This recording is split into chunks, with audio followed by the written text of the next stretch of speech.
টাকা একজন মহৎ করে না ভাই। তোর সারা শরীরে রক্ত কেন? কি হয়েছে? দাদি, বাজার থেকে আসার পথে সাইকেল দুর্ঘটনা ঘটেছে। তাড়াতাড়ি এখানে বসো, আমি তোমাকে ব্যান্ডেজ করে দেব। নানি, আমাকে একটা বাইকও কিনে দাও। আরে হাল্ক, আমরা গরিব মানুষ। কি করছো হাল্ক? কিছু না চাচা, শুধু ভাবছি আমি একটা বাইক কিনবো। ও পাগল হাল্ক, তোর বাইক কেনার জন্য টাকা দরকার, তুই টাকা পাবি কোথায়? চাচা চিন্তা করো না, আমার একটা জঙ্গল আছে তাই না, আমি সেখান থেকে গরু ধরবো আর বিক্রি করবো।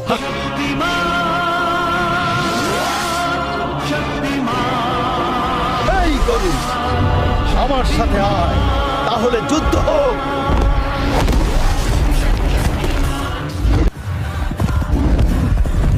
এইবার আমার বাইক কেনার স্বপ্ন সত্যি হবে।